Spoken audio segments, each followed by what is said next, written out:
سوال پیدا ہوتا ہے اسلام میں تو فرقہ واریت نہیں ہے, تو یہ اہل سنت اور شیعہ کا کیا فرق آ گیا؟ بات یہ ہے کہ ہمارا یہ مسلک ہے, ہم قرآن و سنت کی وہ تشریح معتبر مانتے ہیں جس پہ صحابہ چلے, اور شیعہ حضرات صحابہ کو فالو نہیں کرتے. یہ بڑا اختلاف ہے ہمارا اور ان کا. اور صحابہ میں بھی ہم سب سے پہلے کس کو ترجیح دیتے ہیں؟ خلفائے راشدین کو. صحیح بخاری کی حدیث ہے, علیکم بسنتی و سنت الخلفاء الراشدین المہدیین, میری اور خلفائے راشدین کی سنت کو لازم پکڑو. ہم حضرت علی سے بھی محبت ایمان کا جز سمجھتے ہیں, ابو بکر, عمر, عثمان رضی اللہ عنہ سے بھی محبت کو ایمان کا حصہ سمجھتے ہیں, جبکہ شیعہ حضرات میں میجورٹی, سب کی بات نہیں کر رہا, میجورٹی صرف حضرت علی کو مانتی ہے, باقی صحابہ کو نہیں مانتی. حضرت ابو بکر, عمر, میجورٹی, سب کی بات نہیں کر رہا, بہت سے شیعہ مانتے بھی ہیں, یاد رکھو, سب کو ایک لاٹھی سے ہانکا مت کرو. تو باقی میں کبھی کبھار فیس بک پہ نا, میرے پیج پہ لوگ شیعہ کے جو ذاکرین ہیں ان کی اسپیچز شیئر کرتے ہیں, تو جب میں رات کو کبھی جیسے میرا دماغ چلنا شروع ہو گیا نا, تو پھر میں تھوڑی ادھر ادھر کی اسپیچز سنتا ہوں تاکہ میری سوچ دوسری طرف, تو وہ میں پھر جو بھی آ رہا ہے سن لیتا ہوں. کبھی کبھار جناب مولانا الیاس قادری صاحب کے بھی میں پروگرام دیکھتا ہوں کہ آج ان کا نیا کیا آیا ہے, یعنی سمجھ رہے ہیں نا, تو مختلف قسم کی چیزیں آئی بھی ہوتی ہیں, تو ایک اچھا سا محسوس سا ہوتا ہے, بس یار مزہ آیا, بس ٹھیک ہے نا.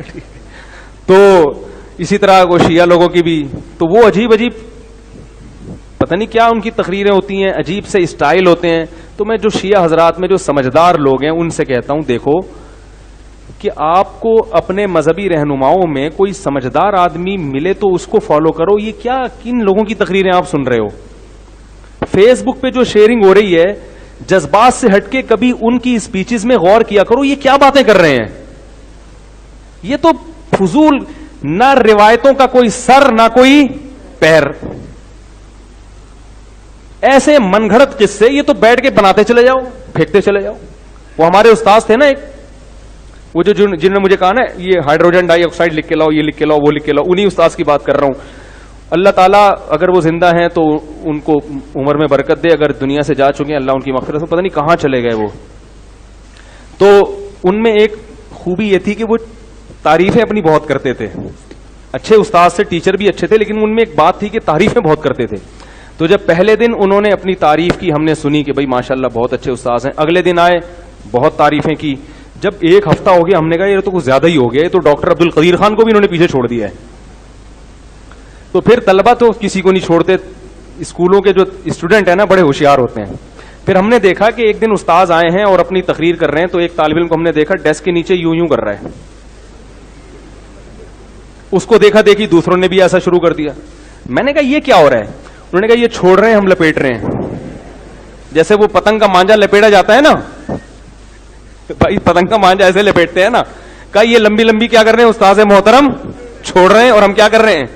کہہ رہے ہیں ہم ایک ہفتہ ان کی تعریفیں سن سن کے تھک گئے ہیں, اب ہم نے لپیٹنے کا کام کہ یار یہ سنبھل نہیں رہی. تو وہ جو ذاکرین کی اسپیچز جو فیس بک پہ شیئر ہو رہی ہیں, ہو سکتا ہے ان میں کوئی سمجھدار بھی ہوتے ہوں جو ہم تک نہیں پہنچتے, لیکن جو آج کل جو اسپیچز ذاکرین کی آ رہی ہیں ان کو دیکھ کے مجھے یہی خیال آتا ہے کہ یار یہ چھوڑ رہا ہے اور آپ نے کیا کرنا ہے؟ لپیٹنا ہے.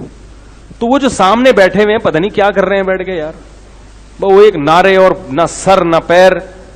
تو مجھے حیرانگی ہوتی ہے یار, ان میں بھی کچھ پڑھے لکھے لوگ ہوتے ہوں گے, ان کو اشکال نہیں ہوتا کہ یہ کیا کر رہے ہو. ہم ممبر پہ کوئی تھوڑی سی ٹیڑھی میڑھی بات کر دینا, فوراً فیس بک یوٹیوب پہ عجیب عجیب کمنٹس آتے ہیں. اور اچھی بات ہے اگر ہم غلط بات کریں تو کمنٹس آنے چاہیے تاکہ ہمیں بھی تو کوئی سیدھا کرنے والا ہو. لیکن یہ پوری تقریر غلط ہو رہی ہے مگر اس کو پہ کوئی ان کو تنبیہ کرنے والا نہیں ہوتا. دیکھو رسول اللہ صلی اللہ علیہ وسلم نے ارشاد فرمایا, خواتین سے خطاب کیا کہ عورتیں جہنم میں مردوں سے زیادہ ہوں گی. خواتین نے پوچھا کیوں؟